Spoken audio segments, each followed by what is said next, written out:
창세기 50장 우리 창세기 말씀이 이제 끝나는 장인데 이 창세기 50장은 3대 족장인 야곱의 장래 이야기로 이렇게 큰 획을 긋고 있습니다. 근데 야곱의 죽음과 동시에 4대 족장에 해당하는 그 야곱의 뒤를 이제 요셉이라고 하는 인물이 뒤를 잇지요. 근데 요셉의 이야기는 앞에서 야곱과 더불어 계속 이렇게 중첩져 나오다가 큰 획을 긋듯이 그냥 형들과의 관계 속에서 이 사건을 본문의 말씀으로 큰 획을 긋고 4대 족장 요셉의 이야기가 마무리를 되는 그런 이 상황에 접어듭니다. 그리고 오늘 본문 바로 뒤에 보면 요셉의 죽음 이야기가 등장하지요. 그 내면을 뜯어보면 애굽의 국무총리 권력자인 요셉과 그의 형제들과의 문제가 오늘 요셉이라는 인물, 4대 족장 요셉이라는 인물의 핵심 이슈로 등장하고 있습니다. 14절에 요셉이 아버지를 장례한 후에, 사실 요셉과 그 형제들이 장례를 했는데 요셉이 아버지를 장례한 후에 이렇게 성경 기록하고 있어요. 이 요셉이 아버지 야곱의 뒤를 이었다는 이야기이죠. 자기 형제와 호상꾼과 함께 애굽으로 돌아왔더라. 장례가 끝이 났다는 얘기입니다. 이 아버지 야곱의 장례는 국가적인 장례였어요. 요셉과 함께 왕의 신하들, 애굽의 중요한 그 요인들이 다 그 장례를 이끌고 장례에 참여하는 그런 장례였잖아요. 야곱이 죽자 40일간 미라 작업을 했습니다. 야곱의 이 시신을 미라 작업을 하고 그 애굽 사람들조차도 야곱의 죽음을 70일간 애곡하였다. 엄청난 그런 이 장례지요. 근데 장례 후에 이집트로 돌아오자마자 형들은 아버지 야곱이 요셉과의 관계에서 계시지 않는 상황에 맞닥뜨립니다. 지금까지는 아버지 야곱이 중심이 돼서 요셉이라는 권력자 동생과 그리고 형들 사이에 이 관계가 형성되어 있었는데 그 관계 중심에 있던 아버지 야곱이 사라져버리는 완충지대가 사라져버린 거죠. 그래서 이 형들이 걱정을 합니다. 어쩌지? 요셉 우리를 적으로 여길 텐데 전에 우리가 그에게 저지른 온갖 나쁜 짓을 반드시 우리에게 되갚음할 텐데 어떻게 하면 좋지? 이런 걱정이 생긴 거죠. 그래서 이 요셉 형들이 사람을 이렇게 앞에 내세웁니다.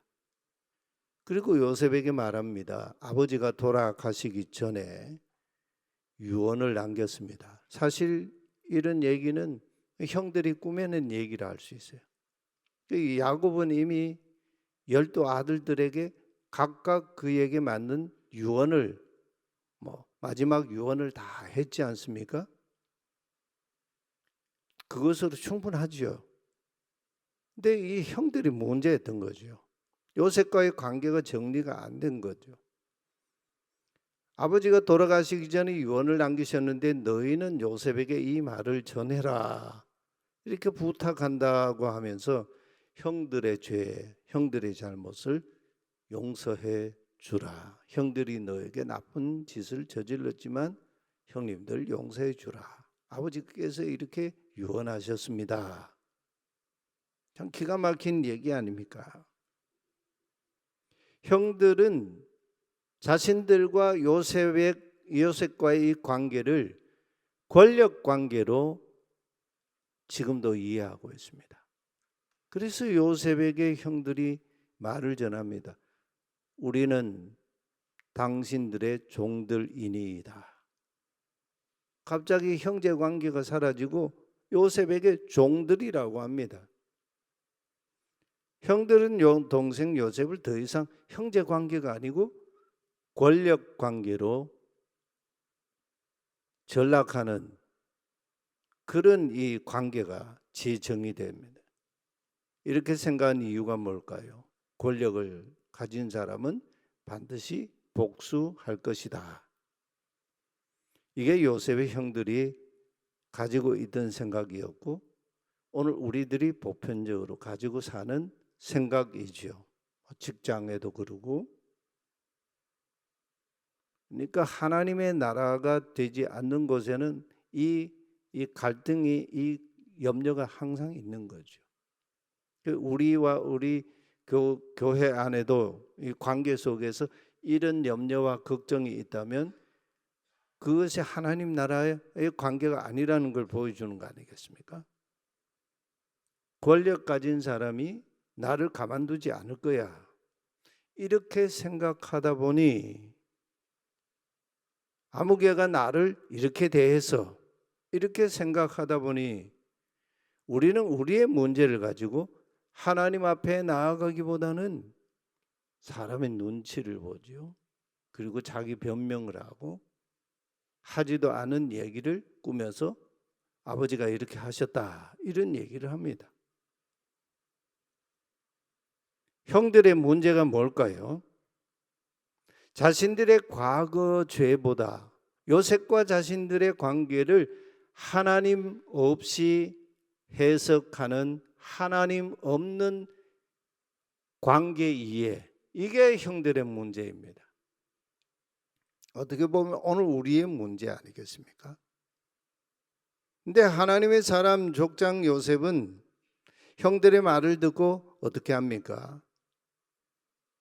대변인을 세워서 변호인을 세워서 자기에게 전해준 형들의 그 말을 듣고 요셉이 울었다 합니다. 그냥 한번 울었다는 얘기가 아니죠. 깊은 시름 비탄에 통탄에 빠져들었다. 이 울음이 내면적으로 아주 지속적인 그런 울음이 되어서 지금 형들과 맞닥뜨리고 있는 거예요. 여러분 이때 광경을 한번 상상해 보십시오. 요셉의 형들은 지금 어디에 있을까요? 사람만 변호인, 대리인만 요셉에게 대신 보내고 자기들은 자기 각각 장막에 숨어서 초조하게 기다리고 있던 그런 상황이었을까요? 그런 상황이 아니에요.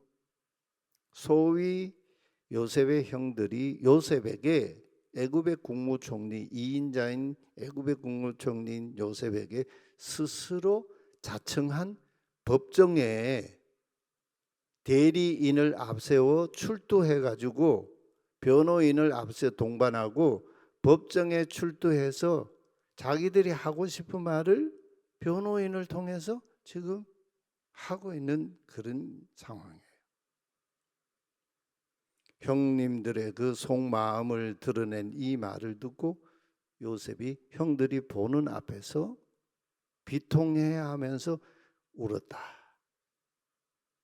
사실 이게 권력자들이 가진 그런 모습이 아니죠. 이 권력자가 피의자들 앞에서 우는 거 봤습니까? 그런 법 없습니다. 이것은 하나님의 방식이 아닌 거죠. 요셉이 왜 울었을까요? 지금까지 자기 생애를 지탱해 주었고 신앙, 자기가 역사를 이해하는 눈, 자기 인생을 바라보는 시각, 해석을 이렇게 값싼 권력 관계로, 권력 거리로 치부당하는 것이 너무나 개탄스러웠던 겁니다. 세속적인 차원에서 권력자와 비권력자의 관계로 치부되는 이런 이 모습이 통탄스러웠던 거예요. 감정적인 울음이 아니었어요. 형님들이 저렇게 나를 생각하나? 어떤 감정적인 혈연관계의 감정의 문제가 아니에요. 이거는 하나님의 관점에서, 하나님의 시각에서 세속적인 시각과 충돌하면서 일어나는 울음이에요. 이게 예수님이 하나님 나라 운동하실 때 항상 일어났던 예수님의 마음이고 예수님의 눈이지요. 그 예수님 가시는 곳에 사람들을 만날 때마다 예수님께서 민망히 여기셨다. 민망히 여기셨다는 말은 불쌍히 여기셨다. 예수님이 가슴 깊이 통탄하셨다는 거예요. 비통의 아들 요셉은 형들이 다른 사람을 매개자로 내세워 형들의 의사를 전달하던 것과는 달리 눈물을 머금은 채로 형들을 바라보면서 직접 형님들에게 말합니다. 두려워하지 마십시오. 여러분, 이게 누가 쓰는 언어이죠. 두려워하지 말라.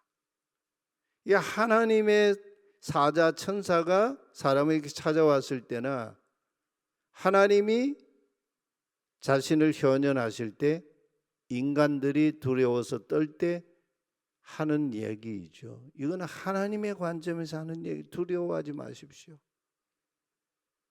예수님 탄생을 알리던 천사 가브리엘, 그리고 천군 천사들이 동원되었을 때 목자들이 두려워했지 않습니까? 두려워하지 말라. 무서워하지 말라. 오늘 다윗의 등로에 너희를 위하여 구주가 나셨다. 놀라운 이 하늘의 소식을 가져온 자들 앞에서 하는 말이지요. 요셉은 지금 이 하나님 나라 관점에서 하는 얘기예요. 권력 관계로 자신을 대하면서 두려워하는 형들에게 애둘러 설명하지 않습니다. 제가 하나님을 대신하겠습니까? 제가 하나님 노릇하겠습니까? 오히려 반문을 하고 있어요. 제가 하나님을 대신하겠습니까? 제가 하나님 노릇하겠습니까? 이 요셉이 하는 이 말은 요셉이 자기 인생을 살아온 자기 신학의 정수인 거죠.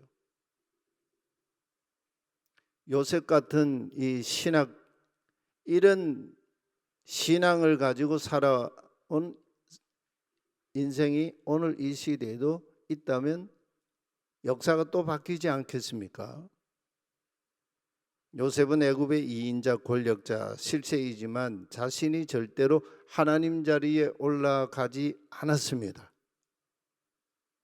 보복이라고 하는 것, 이 상황에서 우리가 생각할 수 있는 형님들이 가지고 있는 1차원적인 얘기인데 요셉은 그런 영역에 속해 있질 않아요. 요셉의 하나님 중심적인 역사 해석을 보십시오. 상상을 초월합니다. 형들은 감히 근처에도 오지 못하는 그런 인생의 깊은 하나님 중심성의 삶에 요셉은 아주 공고히 서 있어요. 20절에 당신들은 나를 헤아려 하였지만 하나님이 뜻하신 것은 그것을 선으로, 여기 선으로라고 하는 말은 토브라고 하는 말이죠. 레토바, 선으로, 선한 것으로 바꾸셨다. 그래서 오늘과 같이 오늘 보시다시피 많은 백성의 생명을 구원하게 하시려 하셨나이다. 여기 생명이라고 하는 말을 우리는 명사처럼 이렇게 보이는데 이게 하야라고 하는 동사예요. 하야. 이 동사는 하박국에 보면 부흥이라는 말로 번역이 되어 있는데 그 번역이 아주 잘못된 거죠. 이 수년 내에 부흥하게 하소서 이렇게 번역했는데 그 잘못된 번역이죠. 살게 하소서. 이 하야라고 하는 동사는 생명이 살다 그런 이 동사거든요. 그래서 생명을 구원하게 하시려 하셨나이다. 요셉은 절대로 형님들의 잘못, 그 악을 미화시키지도 않았습니다. 정확하게 적시합니다. 당신들이 나를 해하려고 했습니다. 그러나 그 악이 제 인생의 끝이 아니었습니다. 하나님이 형님들이 나에게 악으로 대한 그 일에 하나님이 개입하셨습니다. 그래서 하나님은 그것을 선으로 바꾸셔서 저를 통해서 생명을 살리는 하나님 나라 구원 역사를 이루게 하셨다. 이게 신구약 성경의 맥을 관통하는 이 하나님의 관점 아닙니까? 이때 요셉은 자기가 대단한 권력을 가진 권력자라는 말을 입 밖에도 내지 않았습니다. 혈연 관계도 여기에서 중요하게 여기지 않았습니다. 얽히고 설킨 형님과 자기와의 과거의 관계에 하나님 나라 이야기로 재해석하고 있어요. 그래서 요셉은 말로만 형들을 용서하지 않았습니다. 21절에 보면 제가 형님들을 계속 잘 모시겠습니다. 그리고 형님들의 자녀손들 제가 잘 돌보아 드리겠습니다. 형님들을 먹이고 살리겠다고 하고 미래를 보장하겠다고 합니다. 요셉의 이 약속, 이 말 때문에 이스라엘 백성이 야곱의 자녀손들 후손들이 애굽 땅에서 번성하여 큰 민족을 이루는 놀라운 역사가 일어나지 않습니까? 그러면서 요셉은 형님들의 마음을 위로하고 형님들의 마음에 와닿도록 그들에게 하나님의 이 나라의 관점으로 그들을 설득했습니다. 우리는 여기에서 요셉의 하나님 나라 관용, 관용이라는 말을 프랑스에서는 똘레랑스라고 하죠. 하나님 나라의 관용 똘레랑스를 봅니다. 이 관용이라고 하는 것은 말이 아니에요. 말로 하는 게 아니고 생명을 계속 살게 하는 결단이고 행동으로 드러납니다. 관용은 행동으로 드러납니다. 말로 그냥 끝내는 게 아닌 거죠. 이게 요셉의 관용이었습니다. 역사적으로 보면 16세기 종교개혁 이 신앙인들이 개혁신앙을 포기하지 않고 살아가려고 할 때 엄청난 박해를 받았습니다. 그래서 이 16세기 프랑스 깔뱅의 그 후계 신앙의 그 후예들이죠. 위그노라고 하는데 프랑스 개신교들 위그노들이 박해를 계속 받았습니다. 그 위그노들은 계속 박해가 있을 때마다 곳곳으로 흩어져서 디아스포라 신앙인으로 계속 살았습니다. 그런데 당시에 이 위그노들이요, 그 시대의 최고의 지성인들이었어요. 깬 사람들이었죠. 시대의 문제를 이 로마 천주교의 신앙에 그릇된 이 전통이나 신앙 여기에 대해서 깊이 거기에 대해서 통찰하고 이게 아니다. 하나님 말씀으로 돌아가야 한다는 이 자각이 있던 사람들이잖아요. 그 시대 이 위그노들이 첨단 기술자들이었고 경제를 움직이는 그런 핵심 인물들이었어요. 위그노들이 서양 역사에 밑바탕이 뿌리가 되어가지고 역사를 일으켰습니다.